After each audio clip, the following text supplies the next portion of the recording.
Hello student, हम लोगों ने लास्ट वीडियो में डिफरेंशिएबिलिटी रिकॉल किया था क्लास 11th का, और कुछ नए टॉपिक भी पढ़े थे. ठीक है, so I hope you have completed exercise 5.2 question number 1 to 9, है ना. अब नेक्स्ट पार्ट जो हमारा है वो है एक जो थ्योरम था, मैंने बोला था कि ये क्लास 12th का नया थ्योरम है. ठीक है, ये है theorem number 3. Theorem number 3 theorem number 3 क्या बोल रहा है? अगर फंक्शन डिफरेंशिएबल है किसी जगह पे तो वो कंटिन्यूअस होगा उस पॉइंट पे. यानी कि हमको अगर पता है कि फंक्शन किसी पॉइंट पे डिफरेंशिएबल है तो हमको कंटिन्यूटी चेक करने की जरूरत नहीं है ना. हम डायरेक्टली बोल सकते हैं कि वो फंक्शन भी कंटिन्यूअस होगा. तो ये स्टेटमेंट थोड़ा सा देखते हैं. ठीक है,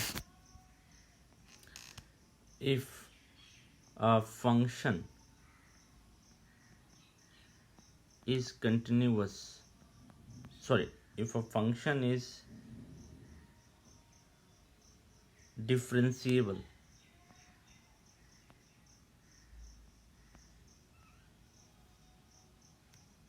at a point,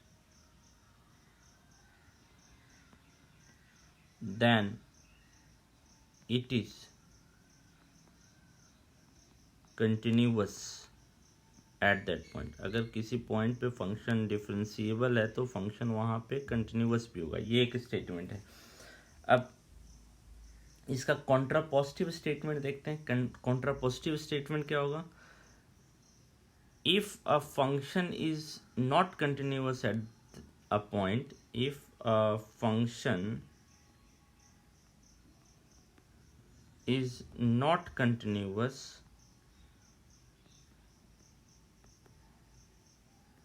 at a point, then it is not differentiable at that point. ये इसका कॉन्ट्रा पॉजिटिव स्टेटमेंट हो गया ना. तो अब आप देखिए कि ये तो ठीक है, अगर फंक्शन आपको पता है डिफरेंशिएबल है तो आप डायरेक्टली बोल सकते हैं कंटिन्यूअस है. ये इसका कॉन्ट्रा पॉजिटिव स्टेटमेंट इंपॉर्टेंट है. क्यों? ये अब आपको बता रहा है कि अगर फंक्शन आपको पता है किसी पॉइंट पे कंटिन्यूअस नहीं है तो आप डायरेक्टली बोल सकते हैं वो फंक्शन उस पॉइंट पे डिफरेंशिएबल नहीं होगा. यानी कि अगर फंक्शन किसी पॉइंट पे कंटिन्यूअस नहीं है तो वो डिफरेंशिएबल भी नहीं होगा, ये भी आप बता सकते हैं, है ना. सो मेरे ख्याल से ये पार्ट आपको समझ में आ गया होगा. अब ये जो पार्ट है ये कॉन्ट्रा पॉजिटिव स्टेटमेंट है. ये जो पार्ट है, ये जो हमने अभी लिखा है ये स्टेटमेंट, ये कौन सा स्टेटमेंट है? Contra positive. सो हमको पता है कि कॉन्ट्रा पॉजिटिव स्टेटमेंट किसी भी स्टेटमेंट का दोनों ट्रू होता है. लेकिन क्या इसका कन्वर्स ट्रू है? अगर फंक्शन कंटिन्यूअस होगा तो क्या फंक्शन डिफरेंशिएबल होगा?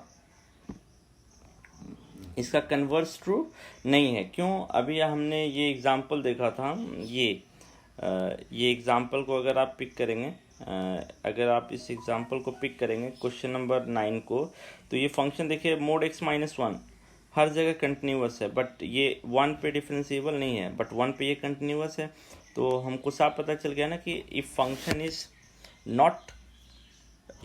Is continuous then it is differentiable. ये फॉल्स स्टेटमेंट है, यानी कि कन्वर्स ट्रू इस केस में नहीं है. हम बोल सकते हैं ना इस केस में मेरा कन्वर्स ट्रू नहीं है. कन्वर्स स्टेटमेंट क्या है?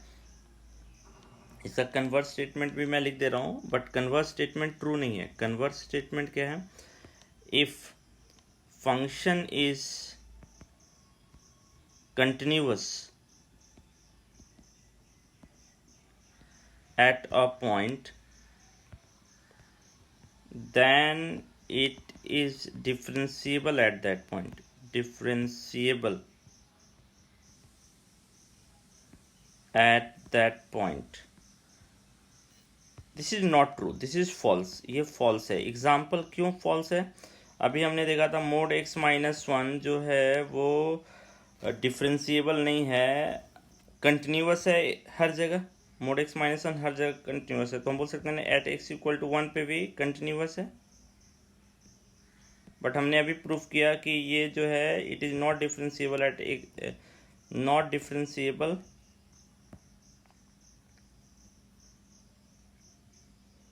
Eight x is equal to 1.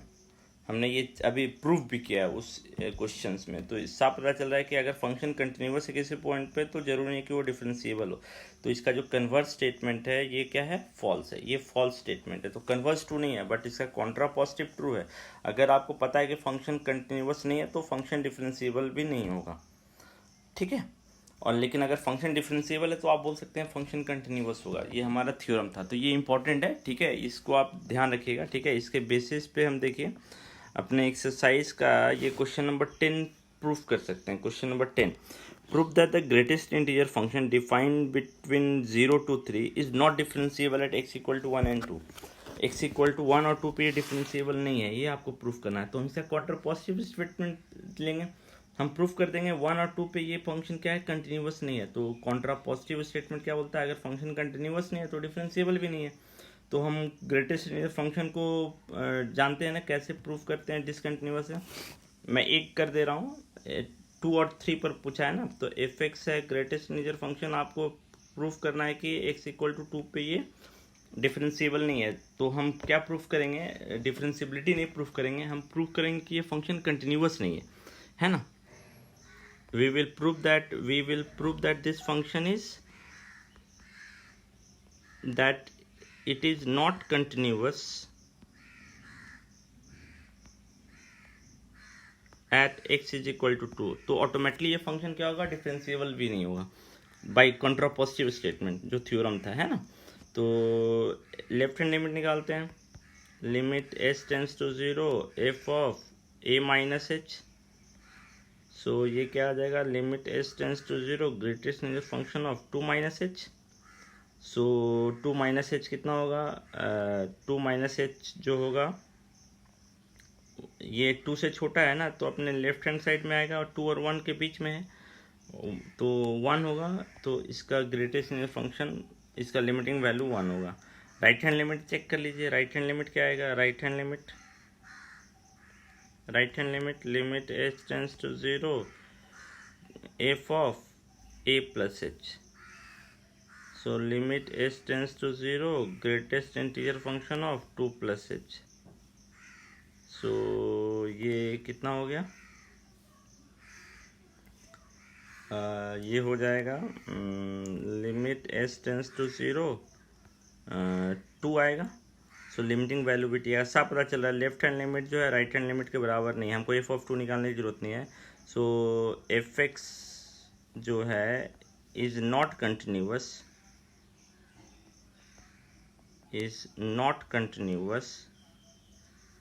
Eight x equal to 2। So हम डायरेक्टली बोल सकते हैं ना बाई कॉन्ट्रापोजिटिव स्टेटमेंट जो थ्योरम का था, this imply that f x is not differentiable, f x is not differentiable at x is equal to 2, है ना।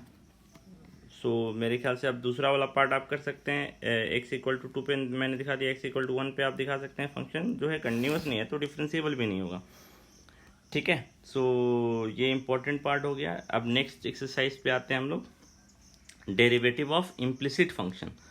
इम्प्लिसिट फंक्शन के डेरिवेटिव पे हम लोग आते हैं, ठीक है। ये भी इम्पोर्टेंट पार्ट है, इससे भी एग्जाम में क्वेश्चंस आते हैं, ठीक है। सो थोड़ा सा ध्यान रखिएगा इसमें क्योंकि इन्वर्स ट्रिगोमेट्री भी अब इन्वॉल्व होगा। सो इन्वर्स ट्रिगोमेट्री इन्वॉल्व होगा सो फॉर्मूले हमको याद रखने पड़ेंगे, है ना। सो फॉर्मूला बेस्ड क्वेश्चन हो गया ये, जैसे एक्सरसाइज 5.3 है ना। सो इम्प्लिसिट फंक्शन क्या होता है और एक्सप्लिसिट फंक्शन क्या होता है वो पहले आप देख लेते हैं। Implicit function and explicit function, implicit function क्या होता है उसके बाद देखेंगे एक्सप्लिसिट फंक्शन क्या होता है। इम्प्लिसिट फंक्शन वो होता है जहाँ पे आप ना तो एक्स और वाई को आप सेपरेट नहीं कर सकते हैं, that means what, you can not write x in terms of y और y in terms of x। अगर आप ऐसा नहीं कर पा रहे हैं तो हम बोलेंगे वो फंक्शन इम्प्लिसिट फंक्शन है। जैसे x square plus 5x² y plus 2xy plus 3y है। अब आप देखिए इक्वल टू 0, ये इम्प्लिसिट है। क्यों? आप इसमें ना तो x को y के टर्म में लिख सकते हैं, ना तो y को x के टर्म में लिख सकते हैं, है ना। आप अगर नहीं कर पाएंगे ऐसा, तो हम बोलेंगे ये फंक्शन मेरा क्या है, implicit function. This is implicit function, है ना। This is implicit function. But अगर आप जैसे एक दूसरा एक्सप्लिसिट फंक्शन का देखते हैं, एक्सप्लिसिट फंक्शन क्या होगा, जिसमें आप x को y के टर्म में या y को x के टर्म में लिख सकते हैं। Explicit function, explicit function, you can write x in terms of y or y in terms of x। तो वो फंक्शन मेरा क्या होगा, एक्सप्लिसिट फंक्शन। जैसे x square plus x y है इक्वल टू 0, तो यहाँ पे आप देखिए एक्स कॉमन, यहाँ पे आप लिख सकते हैं ना, x square is equal to x y, so y is equal to x square by x, है ना, लिख सकते हैं। सो ये फंक्शन मेरा क्या है, एक्सप्लिसिट फंक्शन है, विथ कंडीशन है obviously x is not equal to 0, है ना, x is not equal to 0। So वैसे फंक्शन को हम क्या बोलते हैं, एक्सप्लिसिट फंक्शन, ठीक है। सो यहाँ पे हम जो डिफ्रेंसिएशन कर रहे हैं वो कैसे फंक्शन का कर रहे हैं, यहाँ पे जो देखिए डेफिनेशन एक बार देख लेते हैं, एक्सप्लिसिट फंक्शन क्या है। Derivative until differentiation various function, है ना, but in the function always express in this form.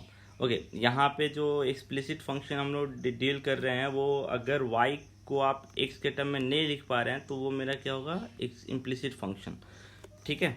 Implicit function क्या होगा, जिसमें आप y is equal to f x form में नहीं लिख पा रहे हैं, है ना। तो वहाँ पे जो मैंने लिखा था कि x को y के टर्म में या y को x के टर्म में नहीं कर पा रहे हैं, तो यहाँ पे जो सिंपली है क्या है, y x के टर्म में नहीं लिखा जा रहा है, तो वो मेरा क्या होगा, इम्प्लिसिट फंक्शन, ठीक है। तो बहुत सारे ऐसे फंक्शन है जो y के टर्म में नहीं लिखे जा सकते हैं, है ना। y को x के टर्म में आप नहीं लिख सकते हैं, तो वैसे फंक्शन को हम क्या बोलेंगे, इम्प्लिसिट। अदरवाइज अगर y जो है लिख सकते हैं, तो उसको हम क्या बोलेंगे, एक्सप्लिसिट फंक्शन, ठीक है। यानी कि ऐसा फंक्शन एक्सप्लिसिट फंक्शन है, ठीक है। अब यहाँ पे एग्जांपल देख लीजिए, एग्जांपल एक्सप्लिसिट और इम्प्लिसिट फंक्शन का। ये तो इम्प्लिसिट फंक्शन, एक्सप्लिसिट फंक्शन है ना। ये मेरा क्या है, एक्सप्लिसिट फंक्शन है, ठीक है। बहुत सारे ऐसे एग्जांपल है जहाँ पे एक्सप्लिसिट फंक्शन नहीं आ पाएगा। जैसे ये देखें, ये जो है ये मेरा इम्प्लिसिट फंक्शन है। क्यों? आप y को x के टर्म में नहीं लिख सकते हैं, ठीक है। y को आप ऐसा नहीं लिख पाएंगे, आप y is equal to f x form में आप नहीं लिख सकते हैं। तो ये मेरा क्या है, इम्प्लिसिट फंक्शन है। तो हम लोग इस तरह के फंक्शन का भी डिफरेंशिएशन देखेंगे। क्यों? अभी तक हमने जितने भी फंक्शन का डिफरेंशिएशन देखा है वो हमारा क्या है, एक्सप्लिसिट फंक्शन है ना। y ऑलरेडी x के टर्म में लिखा हुआ है ना। सो अब आप देखिए अपने एक्सरसाइज में पहला वाला जो है वो एक्सप्लिसिट है या इम्प्लिसिट है। पहला वाला जो है वो इम्प्लिसिट फंक्शन है, एक्सप्लिसिट फंक्शन है। क्यों? आप लिख सकते हैं ना, 3y is equal to sine x minus 2x और y is equal to sine x minus 2x by 3। तो ये मेरा कौन सा फंक्शन हो गया, ये मेरा एक्सप्लिसिट फंक्शन हो गया, है ना। सेकेंड वाला इम्प्लिसिट फंक्शन है, ठीक है। तो आपको dy बाई डी एक्स निकालने बोला है, तो आपको जो मेन देखना पड़ेगा वो इम्प्लिसिट फंक्शन में देखना पड़ेगा, क्योंकि आप y को तो x के टर्म में लिख नहीं पाएंगे, तो वहाँ पे थोड़ी सी दिक्कत आएगी आपको, ठीक है। तो पहला वाला क्वेश्चन कैसे सॉल्व करेंगे, 2x plus 3y plus sign x है ना। 2x प्लस 3y, सबके लिए हम एक ही मेथड यूज़ करेंगे। 2x plus 3y is equal to sine x है, तो आपको dy बाई डी एक्स निकालना है।